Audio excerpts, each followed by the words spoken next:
everybody. Reporting to you again from the Glamour City, Hollywood. Help gardeners and growers nurture soil, plant, and planet health. And so, as he was saying, we replace harmful, sort of problematic inputs like peat moss, like synthetic chemical fertilizers, with regenerative, sustainable, high-quality inputs like biochar, like compost, like mycorrhizal fungi. And the result is a product that goes from something that's conventionally high emitting and problematic from an environmental perspective to something that's actually net carbon negative.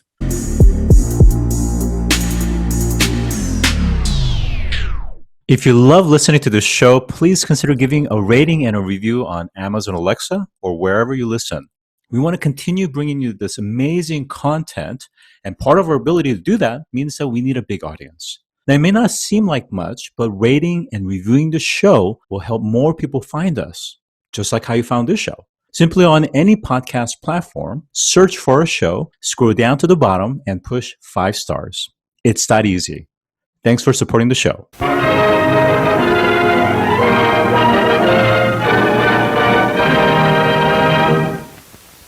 Today, I'm joined by Chad Massura, CEO, and Jules Giuliano, lead soil researcher of Rosy Soil. Welcome to the show today. Yeah, thank you for having us. Yeah, thank you. Yeah, so let me start with you, Jules. You study regenerative agriculture at Rodale Institute. I wonder if you could tell us a little bit about your background is in vermicompost and natural farming. Sure, yeah. So I've been in ag for about 5 years now. I started with garden education in Chicago and urban farming. And from there, that was my intro. And I was really hooked in ag after that. And so I spent a year in the vermicompost industry, where we would turn vacant lots into lots with healthy soil and then turn them over to farmers in the area. And then spent a year in the medical cannabis industry. Following that, did an apprenticeship at the Rodale Southeast Organic Center, where we had over 100 acres in production. We were doing research work there as well. We built a greenhouse. And then most recently, I'm now with Rosy Soil, where I'm doing soil research in optimizing organic, healthy potting soils. Amazing. Thank you for that. And let's transition to you, Chad. You worked at Everytable, a meal subscription service. I wonder if you could tell us a little bit about your time there, as well as helping to develop a different type of soil.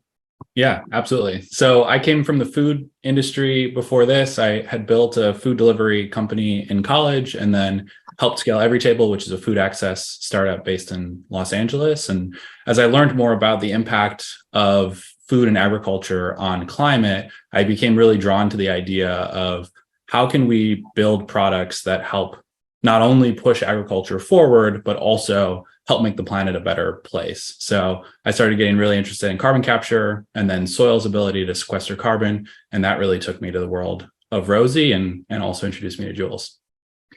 Now, Jules, because of your background in regenerative farming, which is hugely important, I think for many of our listeners that are actually pretty much, I would say, much more advanced in their knowledge of climate change and climate action, have heard me speak to some of the guests on the show around some of the things specifically as it pertains to carbon sequestration capabilities of agriculture. So I wonder if you could talk about that in the context of just broad spectrum rather than the specific to, let's say, the potting soil. Sure, yeah. So I would say if we're speaking on regenerative ag, we're talking about practices or farming practices that are good for the earth, that are regenerating the earth. So organic is good, but we want to be doing beyond that. So we want to be taking waste and then recycling that and using that to create healthy soil. And biochar is one of those ways. So with biochar, we're using agricultural waste that would otherwise, be landfilled, otherwise just go to waste, and we're using that, and essentially in the pyrolysis process, which is the decomposition of organic matter. In limited oxygen environments, we are then turning that waste into a healthy soil amendment that is also sequestering carbon. And so this fits in perfectly to regenerative ag because we're taking a waste source, turning into a healthy soil amendment, and then also sequestering carbon. So I think this has implications beyond just potting soil. Okay, so just again, staying a little bit high level first is, there's researchers that's trying to work on both plants but also forest trees in terms of deepening the root system. Sure. The stronger the root system, the more likely it's going to retain that carbon and keep it there, which is critical. Now, every time we cut down trees, and especially mother trees, really the large trees that are responsible for clusters of trees, you're really releasing quite a bit of carbon into the atmosphere.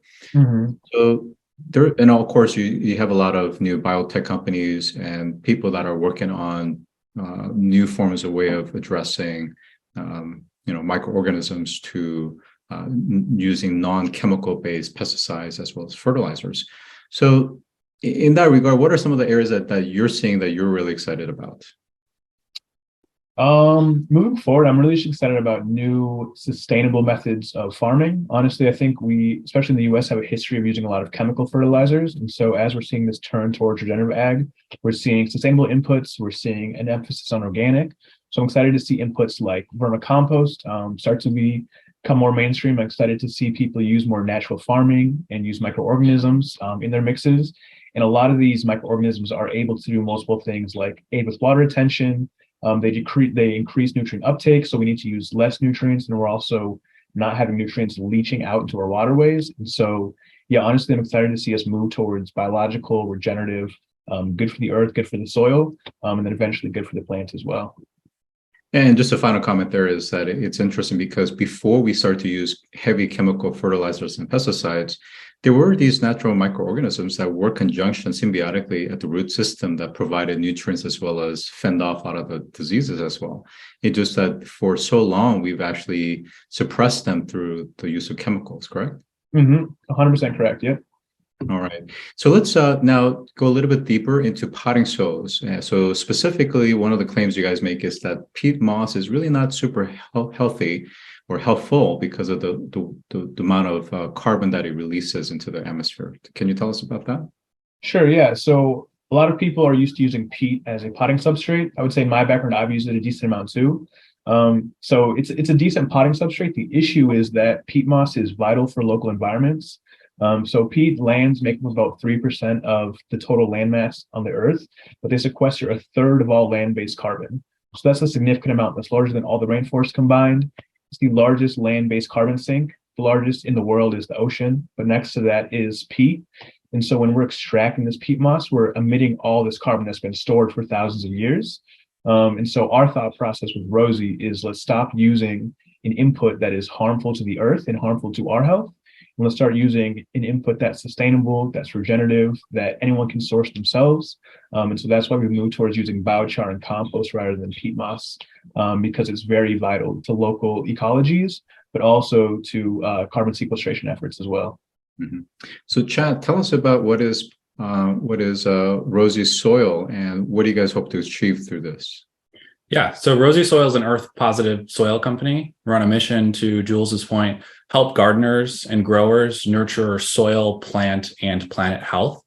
And so, as he was saying, we replace harmful, sort of problematic inputs like peat moss, like synthetic chemical fertilizers, with regenerative, sustainable, high-quality inputs like biochar, like compost, like mycorrhizal fungi. And the result is a product that goes from something that's conventionally high emitting and problematic from an environmental perspective to something that's actually net carbon negative. And so that's where we get really excited about this product, where for every bag that we're producing, we're actually sequestering more carbon than we're emitting into the world. And so if we can figure out how to scale products like this, we can actually have a meaningful impact on the climate.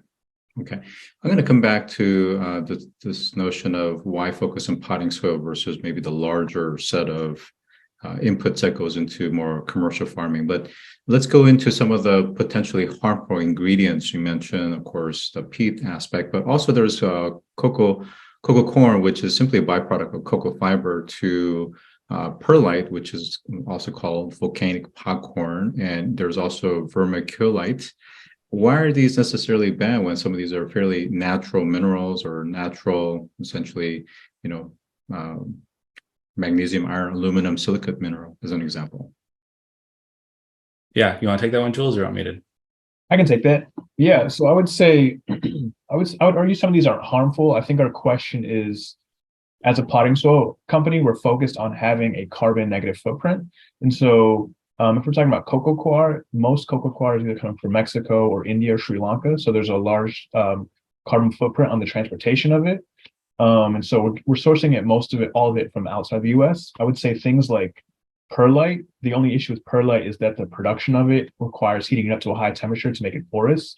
And so if we're talking about carbon footprint, that can have a decent amount of emissions. And so we're looking for, we're not saying those are off, we're not saying those are bad, but we're looking for better alternatives that are more sustainable, that aren't harming the earth, and that actually have use beyond their life in the potting soil. And so that's why we've been deciding not to use cocoa, not use perlite. Vermiculite in the past has had harmful issues with asbestos. I think now that's kind of cleared up, but still we're hoping to source inputs that, are not depleting the earth and are not harmful to the soil at all. So tell us about your specific ingredients or components, the biochar, the vegan compost, and the mycorrhizae, for example. Mm-hmm. Sure, yeah. So we have biochar, compost, and mycorrhizal fungi. So the biochar, obviously, we talked about, comes from white pine that is recycled from a waste stream. So we're using a waste stream, white pine, to make this biochar. And biochar is great because it helps water retention. It helps retain nutrients. It's a storehouse for microorganisms. So it just has all these benefits. And then additionally, we call it vegan compost, but essentially it's just plant-based compost. This is adding microbes and structure to our soil as well, and just creating like a very healthy, lively soil with more bacteria. And then finally, we have mycorrhizal fungi, which mycorrhizal fungi are very important. They exist in 80 to 90% of all land-based plants. So they have a symbiotic relationship with plant roots where they're helping with nutrient and water uptake. They're also exchanging carbon for minerals in water as well. And so we're using that mycorrhizae in conjunction with our compost, with our biochar, to create a healthy, organic, thriving soil that's in the end going to produce very happy, healthy plants. Now, for you guys, are you guys actually doing all these components soup to nuts, or are you guys actually sourcing these components and then assembling it together to come up with your final product? Yeah, so we source the components from, we scoured the country for the best biochar we could find, for the highest quality compost we could find. And we really see ourselves as working with partners to help these folks scale up their important aspects of this industry. So we spent a lot of time thinking about sourcing both from a quality perspective, but also from a carbon perspective. So how far are those materials moving in order to get to our production facility? What goes into making them, all those sort of things, to ensure that not only is the product quality as high as possible for the plant and soil health, but that the sort of planetary implications of what we're using and how we're sourcing it also sort of weigh into that decision. So talk about the competition in terms of substitutes, similar substitutes, as well as the price points of your product relative to your competitors. Yeah, so the traditional sort of conventional potting mix is peat based, anywhere from 50 to 80% peat, and we've tested our products sort of in relation to the traditional peat based blends out there, and we see higher plant performance, we see higher water retention, we see better root development. So we really, we want this to be a viable, meaningful alternative to what's out there, and not necessarily ask growers to make sacrifices for sustainability. We think that's key to sort of promote transition to more regenerative alternatives. And then from a price point perspective, we are a higher sort of price point above, say, an organic potting soil. And that's really because of the quality of the inputs that are going into this. But as we look at it, you get what you pay for, right? So you are getting higher quality compost, you're getting solid nutrients, you're getting great microbial benefits, and you will see that in the growth of your plants. And so what we find is that people who really want to optimize for that are willing to pay a little bit more in order to support not only healthy soil and plant health, but also support, the planetary health and their values around that as well. Now, prior to this, I was doing quite a bit of research on NASA agriculture and some of the research that they're doing at the International Space Station, for example. And of course, the varietals are very specific. So depending on what you're trying to grow, the kind of needs around the water, the nutrients, the DNA, all those things are going to be very different. So are there specific types of crops that is more ideal for your mix? Yeah, I would say for the moment, this first mix is an indoor houseplant mix. So for the moment, this is meant for houseplants.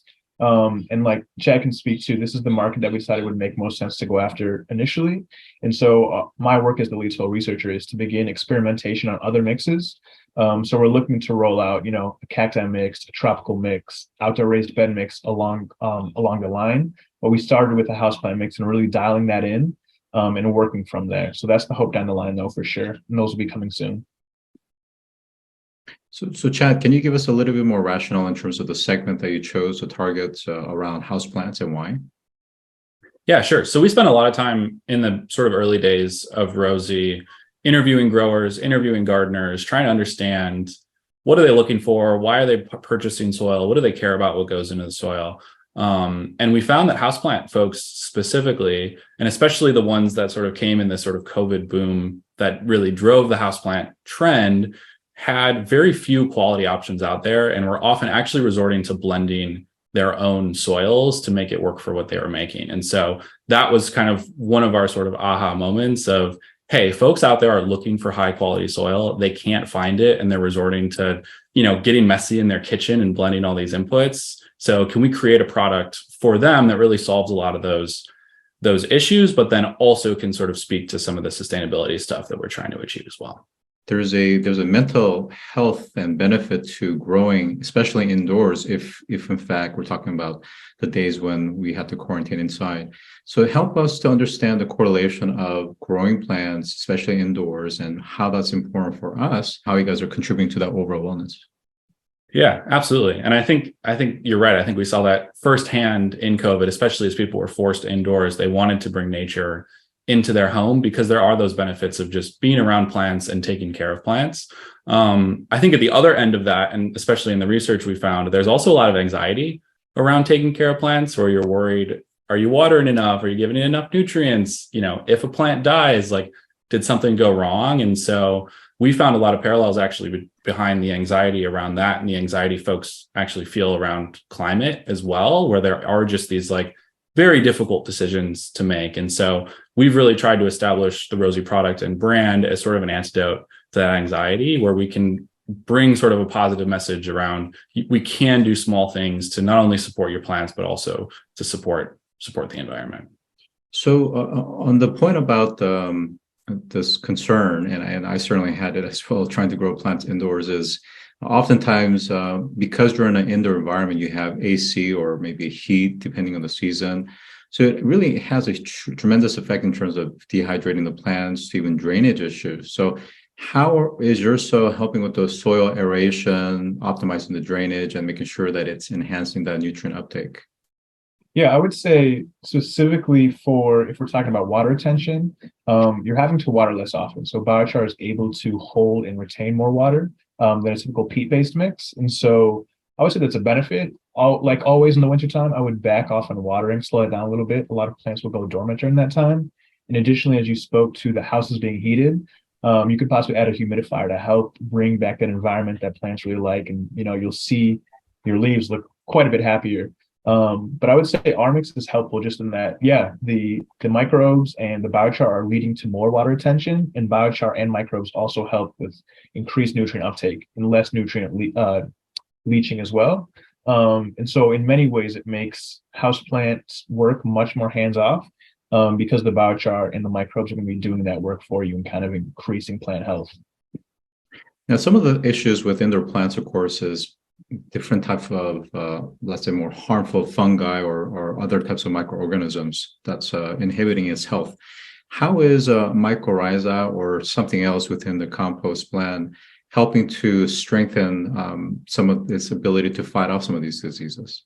Sure, yeah. So my understanding is that in nature, many of these microbes are existing, both pathogenic and also positive microbes. And so our idea is that we're going to be inoculating our mix with great microbes from the compost, but also with mycorrhizal fungi.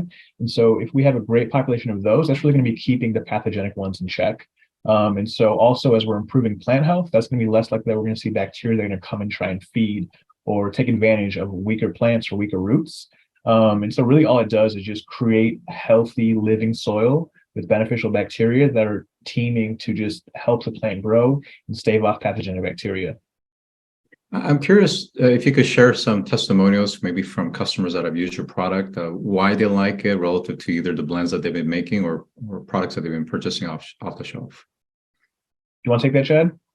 Yeah, sure. I mean, and we spend a lot of time in the formulation process, and now after we've launched the product, engaging directly with growers, talking with our retailers, talking with creators, and trying to understand, what are you looking for in a soil, and how do we optimize for that? So we feel really happy with the overwhelming response we've gotten, that they see, as soon as they open the bag, they can see and tell the quality. When they start to touch and feel the mix, they can tell it just feels so different from anything they've used before. And then importantly, once they plant in it, people talk about seeing a new leaf grow, or that the color changed, or that they feel more confident in how often they have to water. So we've definitely been excited to hear that feedback. And I think also we've been intentional about creating that feedback loop. So we're constantly optimizing and tweaking our formula based on the feedback that comes in real time, so that we can continue to improve on those metrics and make sure that, folks are getting the best possible experience from our products. So going back to this notion of potting soil, and again, this was a focus for what you guys are doing, but if you're talking about impact, impact is going to be really out there in terms of commercial farming. Why potting soil relative to more commercial, and how competitive is the market out there for more business to business? Is potting soil, especially indoor, is that going to really make a difference, net zero or eventually to negative? Yeah, great question. And first of all, the consumer potting soil market, even in the US alone, is massive. Americans spend about $1 billion a year on potting soil, and most of that is peat-based potting soil. So there's meaningful impact that can be made by switching some of that purchasing over to more regenerative inputs like biochar. But to your point, in order to solve the sort of bigger climate crises, we need to sequester a sort of unfathomable amount of carbon. And the IPCC, which is a big sort of cohort of scientists and government bodies, says that biochar is expected, or will hopefully do, about 1 billion tons per year of sequestered carbon. And so in order to do that, biochar itself just needs to scale to massive levels. And our hope is that, we can start within consumer, but as we start to figure out how to make biochar useful for a number of different applications and for different types of customers, we can eventually sort of expand our footprint and our reach to solve issues for growers all over the country, all over the world, and do so in a way that continues to be net positive impact for the climate as well. So, we're starting with consumer sort of purposefully, because that's where a lot of our research went and where we felt we could have the best impact initially. But the plan is to definitely, continue to scale our impact as quickly and as large as we can. Okay, so I'm going to zoom out to a bigger perspective in the context of climate change. Again, it really doesn't matter if you're based out of Europe, North America, or someplace else. We've seen some pretty severe floods and droughts, and different seasonalities and things that just is off from a historical baseline. So in the scheme of things, as much as we want regenerative farming, some places are having to really think hard about, okay, like California, where some of you are based out of, thinking about, okay, can we really even adequately source water, given the fact that they're tapping out of the water tables underneath? And some are starting to figure out that, gosh, maybe we need to go indoors or even underground and think about hydroponics and aeroponics as an example. So in that context, how do we balance these extreme conditions and I would say eroding and decreasing parcels, hectares of actually arable lands that we can use for productive crops and so forth?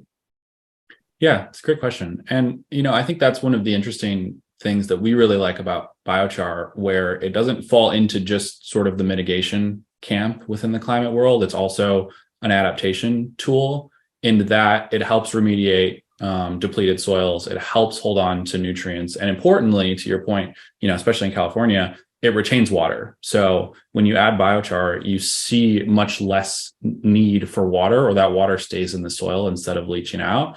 So yes, as a company, we're really focused on sequestration as one of the sort of primary goals for our company. But there are also benefits in a changing climate, in drought conditions, et cetera, where biochar can have, meaningful impact to yields and help us produce enough food within the context of a changing climate. I have been joined by Chad Massura and Jules Giuliano of Rosy Soil. Thanks for joining today. Thank you. If you've enjoyed this episode, take a moment to rate our show on any podcast platform that you listen to. Scroll down to the bottom and push 5 stars. It's that easy. And as always, thanks for listening.